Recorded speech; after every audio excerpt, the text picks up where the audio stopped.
गर्मी में 3 तरह की रसोई। सुबह के समय एसी से ठंडी चमचमाती मॉड्यूलर किचन में हल्की सी म्यूजिक बज रही होती है। फ्रिज विदेशी फलों और पैकेट से भरा हुआ होता है। शिल्पा बड़ी स्टाइल से अवाकाडो काटते हुए नाश्ता तैयार कर रही होती है। राघव, ये लो तुम्हारा अवाकाडो टोस्ट और ये डिटॉक्स जूस। सुबह की हेल्दी शुरुआत जरूरी है। अरे वाह शिल्पा, तुम तो पूरी न्यूट्रिशनिस्ट बन गई हो। बेटा, दिन कोई भी हो, ये तेरी प्रोटीन वाली डाइट कभी नहीं छोड़ती। मम्मी, आजकल मार्केट में कितने अनहेल्दी चीजें आ रही हैं, इसीलिए मैं सिर्फ प्रोटीन और न्यूट्रिशन वाला खाना ही बनाती हूँ। भाभी, ये पैकेट फूड भी तो खराब होता है। नहीं, अगर उसके बारे में सही से पढ़ो तो कुछ भी खराब नहीं होता। शिल्पा की रसोई में स्वाद से ज्यादा हेल्थ और स्टेटस की चमक नजर आती है। तेज धूप में छोटा सा आंगन तप रहा होता है। नेहा पसीने में भीगी हुई अपनी उगाई हुई सब्जियों को पानी दे रही होती है। प्लास्टिक की बोतलों, टूटी बाल्टियों और डिब्बों में हरियाली छाई होती है। क्या हुआ अगर पैसे नहीं है? मैं अपने घर में ही सब्जियां उगा सकती हूँ। सच में नेहा, ये खीरा तो बहुत ताजा लग रहा है। देखो कितना हरा भरा है। अपने हाथों की उगाई सब्जी खाने में अलग ही मजा आता है। मेरी बहू ने तो इस छोटे से घर को भी बाग बना दिया। इस रसोई में मेहनत की खुशबू और सुकून का स्वाद हर कोने में बसा होता है।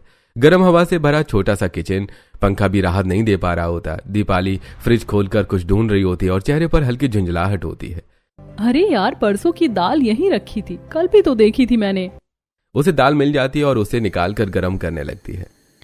बेटा, कभी तो कुछ ताजा खाना बना लिया कर, घर में ताजगी जैसे खत्म ही हो गई है। मम्मी, खाना बस पेट में जाना चाहिए, किस दिन का है इससे क्या फर्क पड़ता है। लेकिन रोज रोज बासी खाना खाना भी सही नहीं है। उस रसोई में समय की कमी और आदतों की लापरवाही साफ नजर आती है। एक ही सोसाइटी में तीनों घरों से अलग अलग खुशबू और अलग अलग माहौल। कहीं एसी की ठंडक में महंगे खाने की प्लेट सज रही होती है, कहीं धूप में मेहनत से उगाई सब्जियां पक रही होती हैं और कहीं बासी खाने को फिर से गर्म किया जा रहा होता है।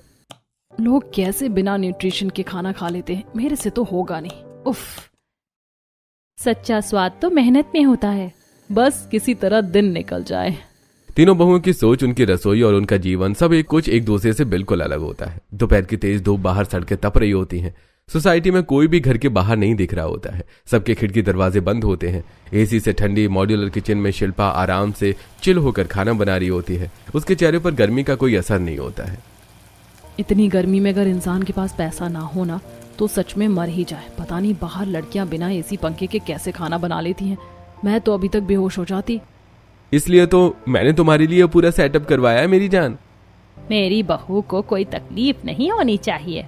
यहाँ खाना बनाना भी एक लग्जरी जैसा लगता है। न पसीना न थकान। दूसरी तरफ कूलर की आवाज से भरी किचन, लेकिन गर्म हवा फिर भी परेशान कर रही होती है। दीपाली इधर उधर कुछ ढूंढते हुए चिड़चिड़ा रही होती है। अरे यार, इतनी गर्मी में कुछ भी बनाने का मन नहीं कर रहा, और 1 घंटा खड़े होकर सबके लिए खाना बनाना मेरे बस की तो बात नहीं है। तभी वो चुपचाप पड़ोस में चली जाती है और बोलती है, आशा ताई, आपके पास थोड़ी सब्जी है क्या? आज मेरा पेट भी दर्द कर रहा है, खाना बनाने का बिल्कुल मन नहीं है। अरे ले जा बेटा, इसमें शर्माने वाली क्या बात है, पड़ोसी ही तो एक दूसरे के काम आते हैं।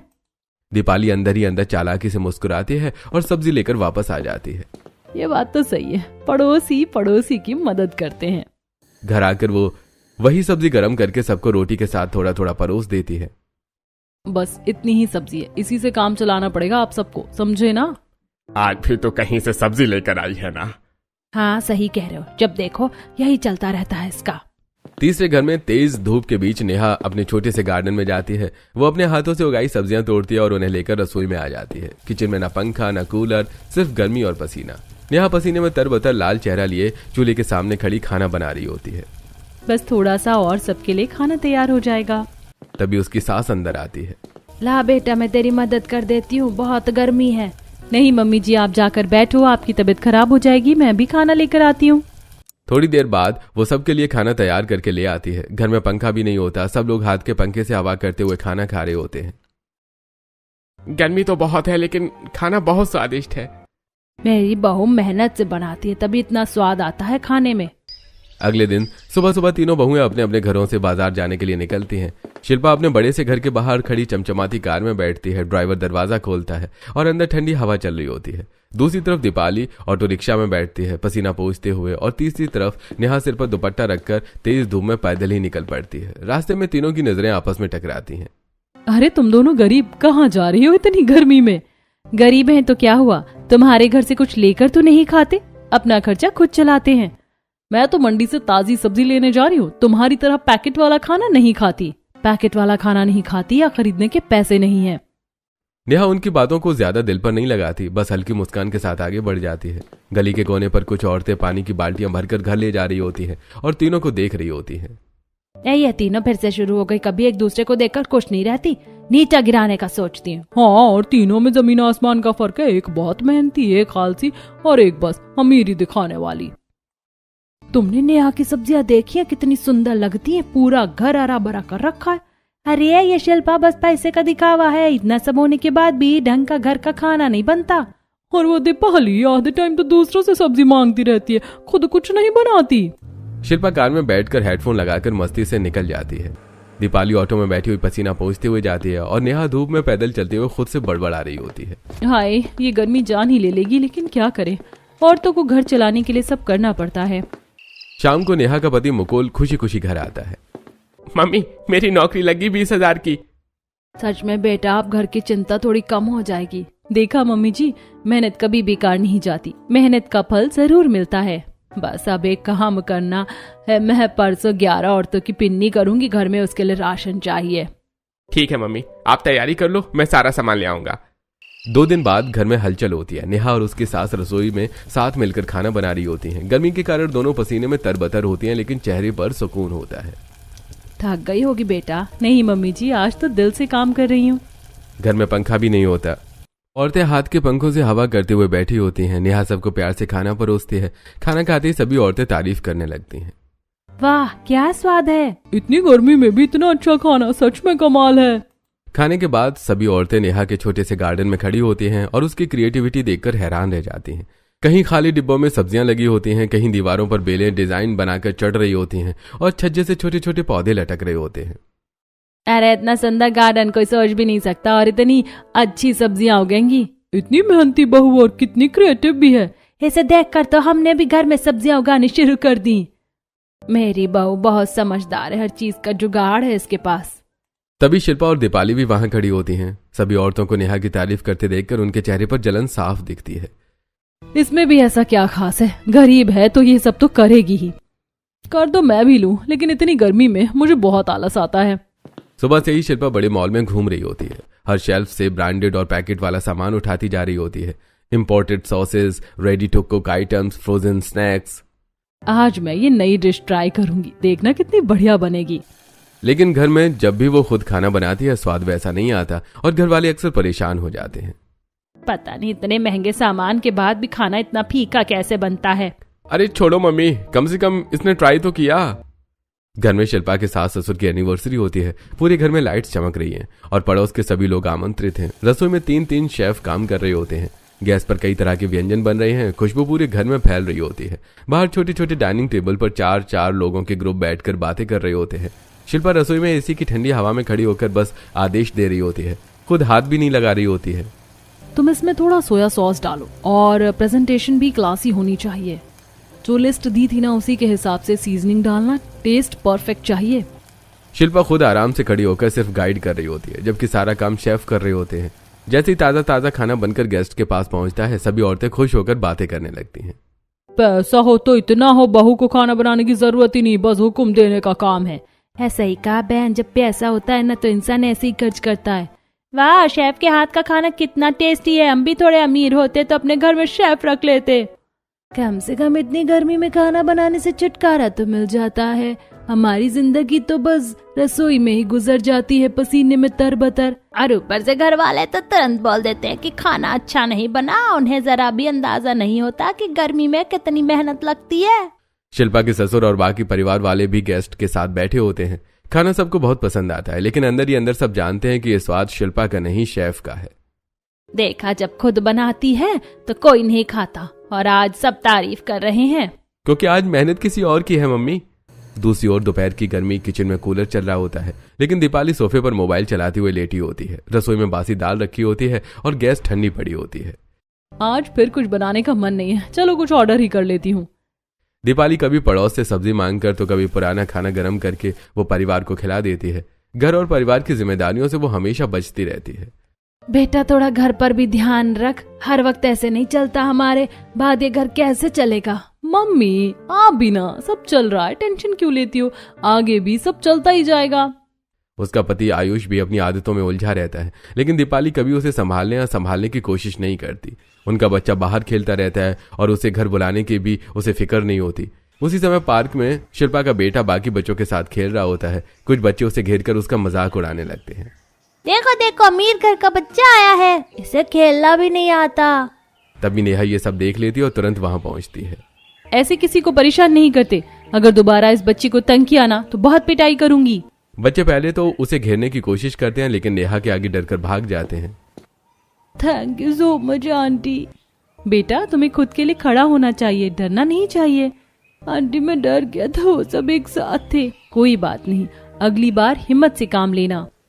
घर जाकर बच्चा सारी बात शिल्पा को बताता है। क्या नेहा ने तुम्हें बचाया? पहली बार शिल्पा के मन में नेहा के लिए सम्मान और उसकी सोच के लिए थोड़ी नरमी आती है। अगर आज उसने मेरे बच्चे को नहीं बचाया होता तो पता नहीं क्या हो जाता। कुछ दिन बाद दीपाली के बेटे का बर्थडे होता है। घर में छोटी सी पार्टी रखी जाती है। आसपास के लोग भी और बच्चे भी आते हैं। अरे यार, इतने लोगों का खाना मैं अकेले कैसे बनाऊंगी, मेरे बस की नहीं है इतनी गर्मी में। वो रसोई में सिर्फ दिखावा करती है और सारा खाना बाहर से मंगवा लेती है, लेकिन आलस के कारण वो खाना फ्रिज में भी नहीं रखती। शाम तक गर्मी के कारण खाना सारा खराब हो जाता है और वही खाना मेहमानों को परोस दिया जाता है। अरे कमला जी, आपकी बहू कितनी आलसी है, मेहमानों को कम से कम अच्छा खाना तो खिला देती, बासी खाना महक रहा है। रोज तो कहीं ना कहीं से मांग कर खाती है, लेकिन आज तो इसके बेटे का जन्मदिन था। बहन जी बहुत गर्मी है ना, इसीलिए ऐसा हो गया। आपसे अच्छी तो नेहा है, उसके घर में फ्रिज नहीं है, फिर भी ताजा खाना बनाकर खिलाया था। बच्चे भी खाना खाकर मुंह बनाने लगते हैं। देख तेरी मम्मी ने कितना खराब खाना बनाया, ये तो बिल्कुल भी अच्छा नहीं है। रसोई संभालने की जरा भी अक्ल नहीं है, पता नहीं कैसी बहू है। दीपाली का बेटा उदास होकर एक कोने में खड़ा हो जाता है। पूरी पार्टी का माहौल खराब हो जाता है। दोपहर को तपती सड़क, धूप इतनी तेज कि जमीन से आग निकलती हुई महसूस हो रही होती है। नेहा सिर पर दुपट्टा रखकर धीरे धीरे चल रही होती है। अचानक उसका पैर एक बड़े से पत्थर से टकराता है और वो जोर से गिर जाती है। उसका पैर मुड़ जाता है, अंगूठे से खून निकलने लगता है। वो सड़क के किनारे बैठ जाती है, दर्द से कराह रही होती है। तभी शिल्पा की कार वहां से गुजरती है। अंदर एसी चल रहा होता है। शिल्पा की नजर नेहा पर पड़ती है। ये यहाँ क्या कर रही है? तभी उसे याद आता है जब नेहा ने उसके बेटे को बचाया था। शिल्पा तुरंत गाड़ी रुकवाती है और नीचे उतरती है। नेहा क्या हुआ? कुछ नहीं, बस ठोकर लग गई। शिल्पा उसे सहारा देकर उठाती और अपनी गाड़ी में बिठाती है। चलो मैं तुम्हें घर छोड़ देती हूँ। दोनों के बीच हल्की खामोशी होती है, लेकिन दिल में एक दूसरे के लिए नरमी आ चुकी होती है। अगले दिन तीनों बहुएं फिर आमने सामने आ जाती हैं। कुछ लोग तो बस दिखावा ही करते हैं, कम से कम मैं तुम्हारी तरह दूसरों के भरोसे नहीं रहती। दोनों आपस में बहस करने लगती हैं, लेकिन नेहा चुप रहती है। छोड़ो, हर किसी की अपनी जिंदगी है। स्कूल में नेहा का बेटा अपना टिफिन खोलता है। उसमें ताजी ऑर्गेनिक सब्जियां और ताजी रोटी होती है। वाह, आपकी मम्मी बहुत अच्छा काम कर रही है, इतनी हेल्दी ऑर्गेनिक सब्जियां खिलाती है। वाह, ये मेरी मम्मी ने उगाई है। वो गर्व से मुस्कुराता है। अगले दिन टीवी पर न्यूज चल रही होती है। इस बार गर्मी का तापमान 50 डिग्री तक पहुंच सकता है, जरूरत हो तभी घर से बाहर निकलें। शिल्पा के घर में 3 एसी चल रहे होते हैं। हाय कितनी गर्मी है, ये तो जान लेकर ही रहेगी।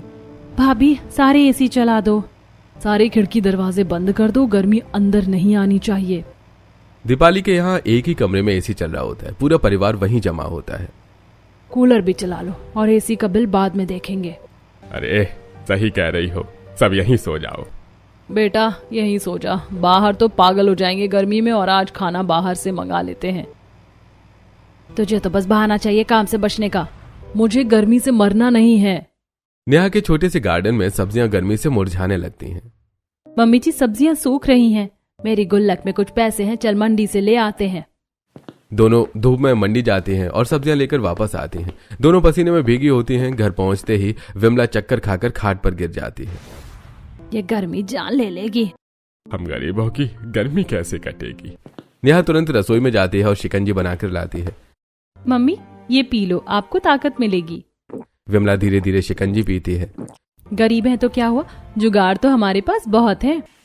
दोपहर की चिलचिलाती धूप, सड़कें तप रही होती हैं। पानी के टैंकर के पास लंबी लाइन लगी होती है। औरतें बाल्टियां लेकर खड़ी हैं, चेहरों पर थकान साफ नजर आ रही होती है। नेहा भी उसी लाइन में खड़ी होती है, सिर पर दुपट्टा, चेहरे पर पसीना। काश घर में एक टंकी होती तो रोज रोज ये पानी भरने का झंझट खत्म हो जाता। सर्दियों में तो सब ठीक लगता है, लेकिन गर्मियों में हालत खराब हो जाती है। बड़ी मुश्किल से वो पानी से भरी बाल्टी उठाती है और धीरे धीरे घर की ओर चल पड़ती है। दूसरी तरफ दीपाली के घर में समरसेबल चल रहा होता है। पाइप से पानी भर भर कर बाल्टियां भरी जा रही होती हैं। उफ, बाल्टी तो बहुत भारी है, लेकिन चलो, खाना तो मुझे वैसे भी नहीं बनाना होता। वो हंसते हुए बाल्टी रख देती है। बिना ज्यादा मेहनत के पानी मिल जाता है। शिल्पा अपने मॉड्यूलर किचन में खड़ी एक्वागार्ड से पानी की बोतल भर रही होती है। हाय, इसमें भी इतना गर्म पानी आ रहा है, लग रहा है जैसे किसी ने उबाल कर डाल दिया हो। वो सारी बोतलें फ्रिज में रख देती है। उफ, ये गर्मी। अगले दिन शिल्पा कार से बाजार में उतरती है, तभी उसकी नजर फुटपाथ पर बैठी नेहा पर पड़ती है, जो गन्ने का जूस पी रही होती है। आज तो हिम्मत ही नहीं हो रही इस गर्मी में घर जाने की।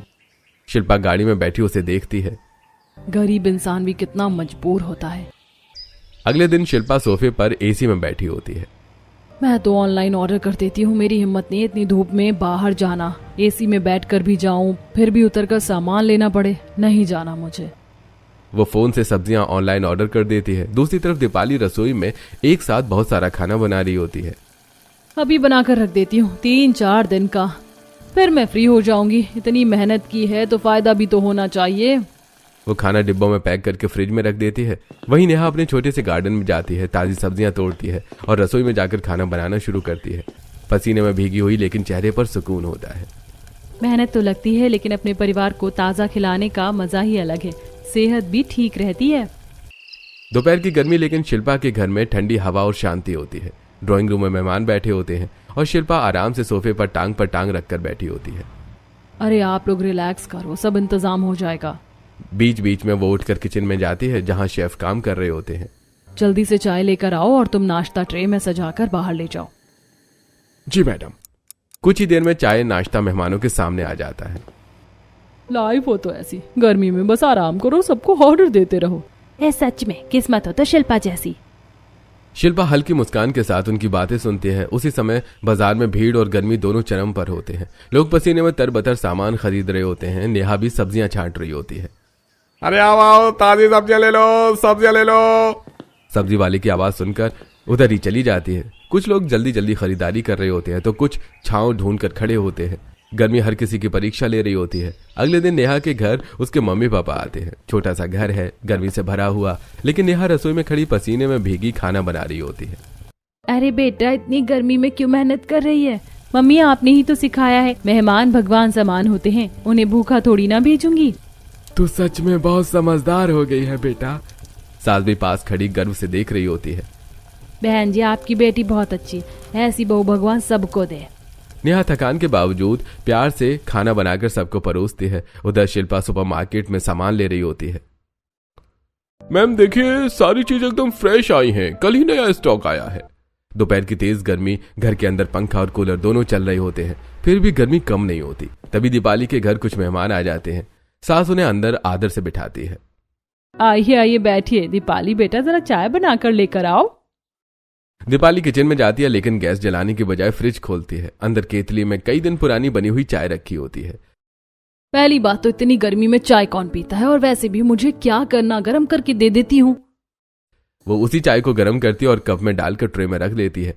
जैसे ही मेहमान चाय पीते हैं, उनके चेहरे का भाव बदल जाता है। अरे बहन जी, आपके घर में चाय भी ताजी नहीं बनती क्या? कितने दिन की पुरानी है ये चाय? क्या वो कई दिन की रखी हुई चाय दे दी? एकदम कड़वी लग रही है। सुनीता ये सुनकर शर्मिंदा हो जाती है। अरे नहीं बहन जी, मौसम ही ऐसा, शायद इसीलिए स्वाद बदल गया होगा। मेहमान चाय अधूरी छोड़ देते हैं और थोड़ी देर बाद उठकर चले जाते हैं। दरवाजा बंद होते ही सास का गुस्सा फूट पड़ता है। तुझे जरा भी शर्म आती है नहीं? मेहमानों के सामने भी इतनी आलस दिखाने की क्या जरूरत थी? किसी ने मायके में ये तो सिखाया होगा कि मेहमानों को हमेशा ताजा चीज दी जाती है, और तूने उन्हें कई दिनों की चाय पिला दी। मम्मी जी, इसमें इतना चिढ़ने वाली क्या बात है? इतनी गर्मी में मैं बार बार रसोई में नहीं जा सकती। सुनीता सिर पकड़कर बैठ जाती है। उसके चेहरे पर दुख और गुस्सा दोनों साफ नजर आते हैं। दोपहर को घर में गर्मी और सन्नाटा होता है। तभी अचानक दरवाजे पर जोर से दस्तक होती है। दीपाली का पति आयुष कुछ अजनबी लोगों के साथ अंदर आता है। उसके चेहरे पर घबराहट साफ नजर आ रही होती है। अब ये घर हमारे नाम हो चुका है। अरे भैया, आपके पति ने यह घर नीलाम कर दिया है, अब आपको यह घर खाली करना होगा। ये सुनते ही पूरे घर में सन्नाटा छा जाता है। सास और ससुर एक दूसरे को हैरानी से देखने लगते हैं। क्या बोल रहे हो तुम? ये घर हमारा है, मैंने और इनके पापा ने अपनी पूरी जिंदगी की मेहनत से बनाया है। अरे मेरे पास इस घर के अलावा कुछ भी नहीं है, इसमें मेरी खून पसीने की कमाई लगी है। हाँ मम्मी, यह घर जुए में चला गया, अब हमारा इस पर कोई हक नहीं है। ये सुनते ही दीपाली के पैरों तले जमीन खिसक जाती है। आप पागल हो गए हो क्या? कितनी बार आपको समझाया था कि कोई ढंग का काम कर लो। सास का गुस्सा अब दीपाली पर फूट पड़ता है। यह सब तेरी ही कमी के कारण हुआ है। अगर तू पहले ही इस पर ध्यान देती, इसे रोकती तो आज ये दिन नहीं देखना पड़ता। एक पत्नी ही अपने पति को गलत रास्ते से रोक सकती है, लेकिन तेरी लापरवाही और आलस ने हमारा घर बर्बाद कर दिया। मम्मी जी, मैंने इन्हें समझाया था, लेकिन इन्होंने कभी मेरी बात नहीं मानी। यह सब इनकी गलती है। वो अपने पति की तरफ देखती है। अब क्या करेंगे हम? खाने के भी लाले पड़ जाएंगे और छत भी आपने हमसे छीन ली। मुझे माफ कर दो, मुझसे बहुत बड़ी गलती हो गई, अब मैं कभी जुआ नहीं खेलूंगा। सास गुस्से में आकर उसे जोर से थप्पड़ मार देती है। शर्म नहीं आती तुझे? और कितना गिर जाएगा तू? तूने हमारा घर तक दांव पर लगा दिया। पूरा परिवार टूट चुका होता है। एक तरफ पछतावा, दूसरी तरफ गुस्सा और बीच में बिखरता हुआ घर। घर में सन्नाटा, जो घर कभी लोगों की आवाजों से भरा रहता था, अब खाली सा लगने लगता है। दीपाली एक कोने में बैठी होती है, बाल बिखरे हुए, आंखें सूजी हुई, कई घंटों से एक ही जगह पर कमर लगाई बैठी होती है। अब हम क्या करेंगे? सब खत्म हो गया। उसके दिमाग में एक ही बात बार बार घूम रही होती है, लोग क्या कहेंगे? अगर ये बात मोहल्ले में फैल गई तो मेरी क्या इज्जत रह जाएगी? नेहा और शिल्पा, वो तो मेरा जीना ही मुश्किल कर देंगे। वो खुद की तुलना करने लगती है। नेहा गरीब है, फिर भी उसका पति इतना अच्छा, और मैं तो सब कुछ होते हुए भी कुछ भी संभाल नहीं पाई। अब मैं क्या करूंगी? मैं तो किसी को मुंह दिखाने लायक भी नहीं बची। मेरे मुंह पर तो खालिक लग गई। दिन बीतते जाते हैं। 1 दिन, 2 दिन, 3 दिन। दीपाली उसी हालत में रहती है। न ठीक से खाना खाती है, न किसी से बात करती है। उसका मन और दिमाग दोनों धीरे धीरे टूटते जा रहे होते हैं। बेटा, थोड़ा कुछ खा ले। लेकिन दीपाली कोई जवाब नहीं देती, बस खाली नजरों से देखती रहती है। चौथे दिन उसकी हालत और बिगड़ जाती है। वो खुद से बातें करने लगती है। सब मेरी गलती है। अगर मैंने पहले ध्यान दिया होता तो आज ये सब नहीं होता। घर वाले उसकी हालत देखकर घबरा जाते हैं। ये तो बिल्कुल टूट गई है। शाम को सड़क पर हल्की भीड़ होती है। दीपाली बिना कुछ सोचे समझे चलती जा रही होती है। उसकी आंखें सूनी होती हैं, दिमाग पूरी तरह उलझा हुआ। चलते चलते वो एक पुल पर पहुंच जाती है और रेलिंग के पास खड़ी हो जाती है। अब मेरी बेइज्जती हो जाएगी। मैं किसी को मुंह दिखाने लायक नहीं रही, सब खत्म हो गया। वो धीरे धीरे रेलिंग पकड़कर आगे झुकती है, जैसे कूदने वाली हो। तभी वहां से शिल्पा और नेहा गुजर रही होती है। उनकी नजर दीपाली पर पड़ती है। दीपाली, अरे ये क्या कर रही है? दोनों तुरंत दौड़ते हुए उसके पास पहुंचते हैं और उसका हाथ पकड़ लेती हैं। तुम पागल हो क्या? मरना चाहती हो? इतनी ऊंचाई से कूदने जा रही थी। ऐसा भी क्या हो गया कि तुम अपनी जान देने की सोच रही हो? दीपाली उनकी बातें सुनकर फूट फूट कर रोने लगती है। मैं क्या करूं? मेरे पति ने हमारा घर गिरवी रख दिया। अब ना घर बचा है, ना पैसे, ना रसोई में खाना है। हमारी हालत बहुत खराब होगी। मोहल्ले वाले हमारा मजाक उड़ाएंगे, हमें सोसाइटी से निकाल देंगे। शिल्पा और नेहा एक दूसरे को देखते हैं, फिर दीपाली को संभालती हैं। हर चीज का सॉल्यूशन होता है। मरने के बाद तुम कुछ नहीं कर पाओगी। जिंदगी खत्म करना कोई हल नहीं है। हाँ, हम है ना, हम तुम्हारी मदद करेंगे, तुम अकेली नहीं हो। लेकिन मैं अपने बच्चों को कैसे पालूंगी? बच्चों के लिए ही तुम्हें जीना पड़ेगा। अब तुम्हारी जिम्मेदारी है कि तुम उन्हें अच्छा जीवन दो। तुम दोनों तो मुझे हमेशा ताने देती थी, फिर भी मेरी मदद कर रही हो।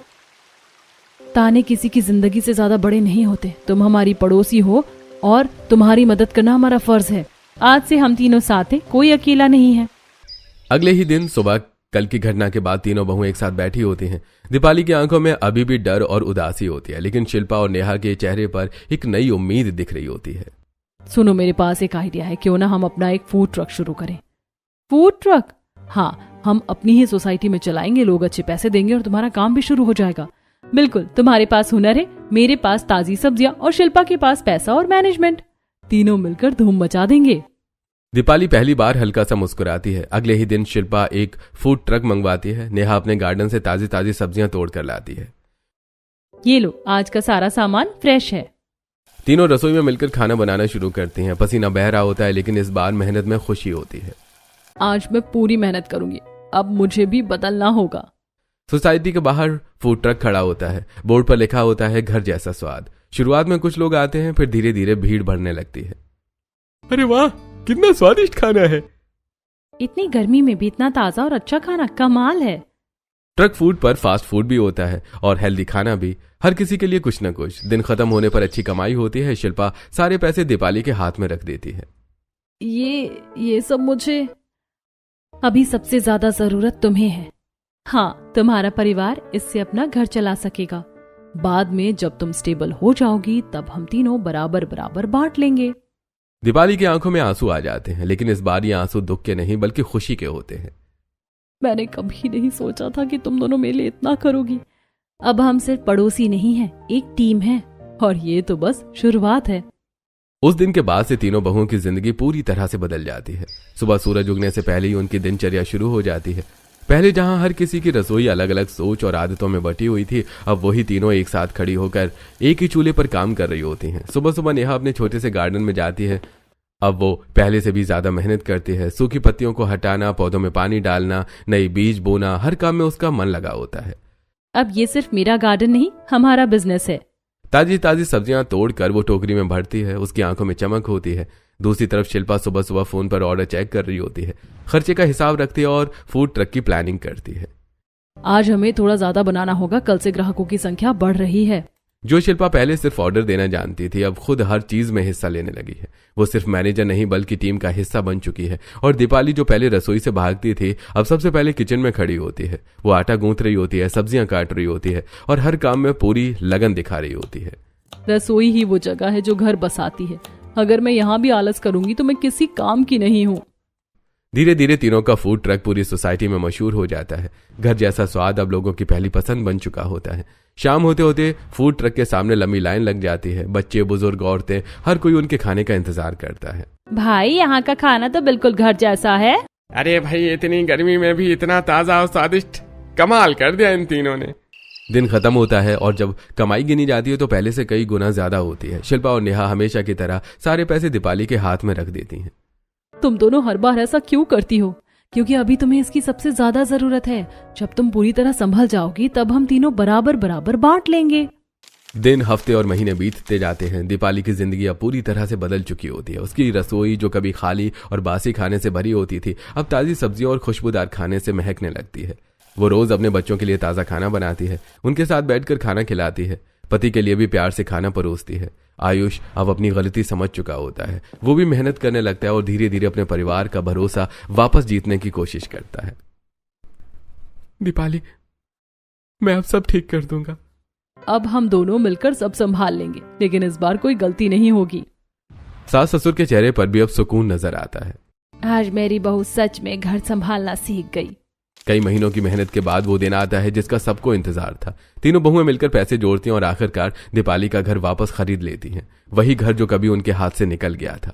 दीपाली दरवाजे पर खड़ी होती है, उसकी आंखों में आंसू होते हैं। आज मेरा घर फिर से मेरे हाथ में है। वो मुड़कर शिल्पा और नेहा को देखती है। Thank you so much. तुम दोनों ने मेरे लिए जो किया है वो कोई सगी बहनें भी नहीं कर सकती। रसोई के लिए औरतें हमेशा एक साथ हो जाती हैं। और वैसे भी अभी तुम्हें मेरे पैसे चुकाने हैं।